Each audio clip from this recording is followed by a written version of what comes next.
Hello mga kauturan, mga kapatid o mga followers ko dyan. So, good morning. So, kumusta naman kamo? Kumusta naman kayong lahat, no? So, ngayong umaga ay may i-share lang ako. Hindi ako nag-live ngayon kay iligan ng live ko ay hindi marinig yung mga salita ko, no? So, ngayong umaga ay meron akong i-share sa inyo. Juan 5:24 up to sa 29. So, akon pagbasahon, no? Nagasiling ako sa inyo sang matuod. Ang bisan sino nga nagapamati sang akon pulong kag nagatuo sang nagpadala sa akon, may kabuhi nga wala sing katapusan. Hindi na siya paghukman kundi nakasaylo na siya halin sa kamatayon pagkadto sa kabuhi. 25. Nagasiling ako sa inyo sang matuod. Ang tiyo nagaabot na kag nagabot na nga ang mga patay makakabuhi sang tingog sang anak sang Dios kag ang mga nakabati magakabuhi.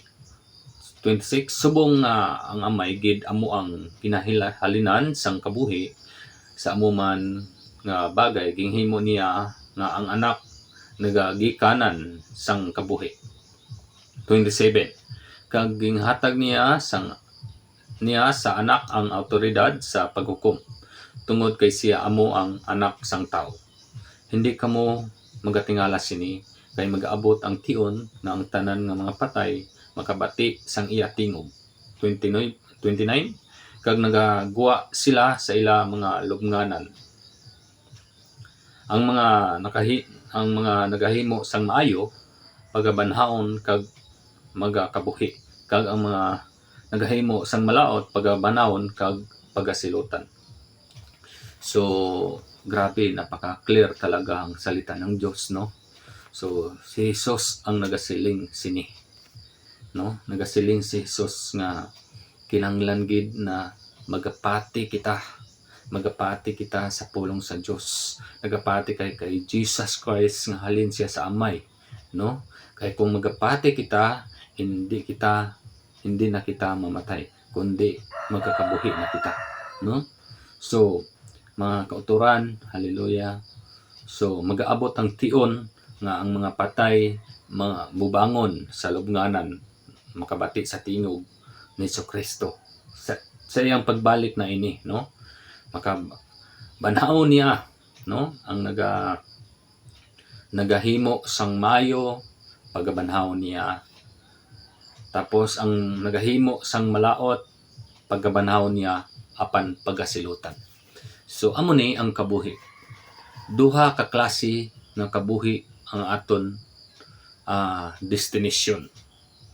Pero before ta magkadto sa ikaduha nga kinabuhi, kinanglanon pagapilion naton ang aton kabuhi nga atong padulngan. So sa sini nga kabuhi kinanglanon ginaton ang pulong sa Dios. Kinanglanon gid ang unang punto ang pagpati, pagtuo, faith.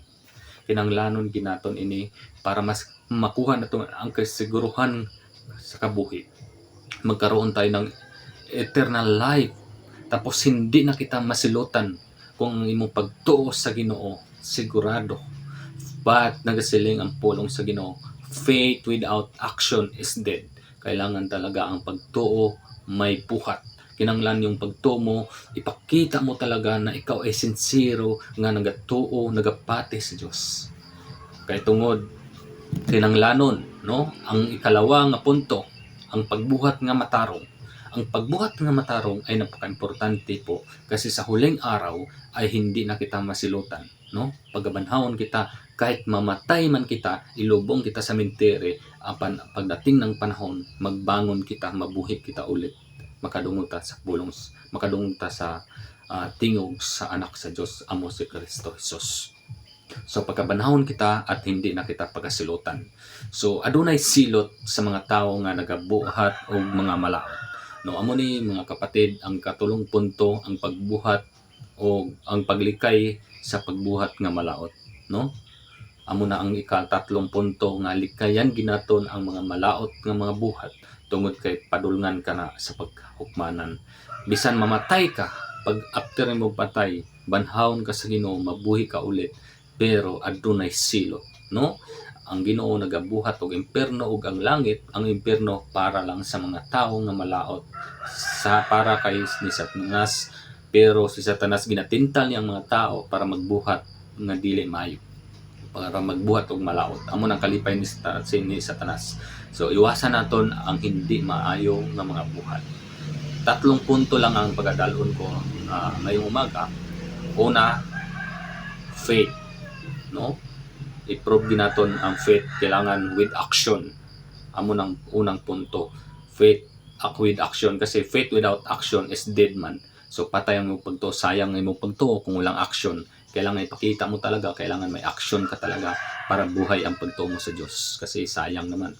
Okay, ikalawa, kabuhi nga wala sing katapusan, kailangan ang pagbuhat og maayo. Amo nang ikalawang punto, ang pagbuhat nga maayo para hindi ka na masulutan. Ang ikatatlo, ang paghilikay sa pagbuhat nga malaot. Likayan naton ang buhat nga malaot. Amo nang 3 nga mga butang nga atong i-apply sa atong kabuhi nga sigurudohon naton nga mabuhat naton ini para adunay kasiguruhan ang atong kabuhi nga hindi na kita masilutan sa bandang huli.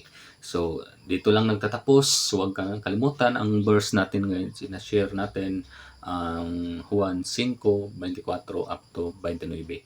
So shout out sa mga kapatira namin dyan. So pakishare naman sa mga video para naman makabalaan sa mga tao na adunay pulong sa Diyos, adunay kasiguruhan natong kabuhi.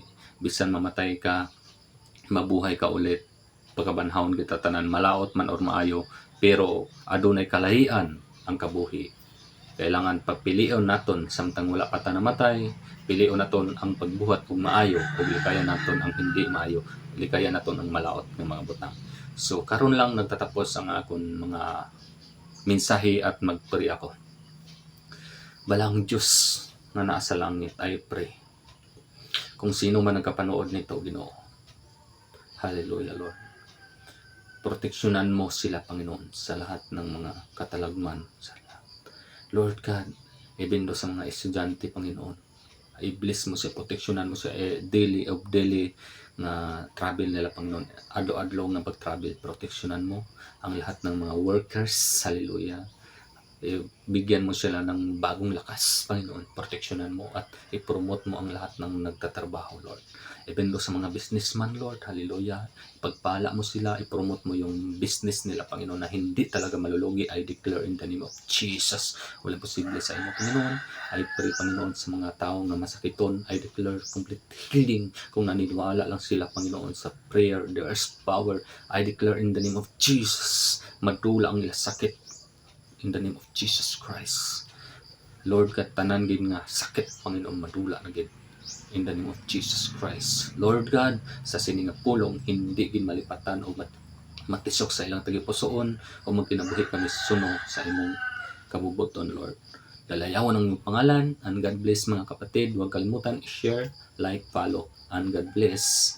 And abangan ang next upload sa video. God bless.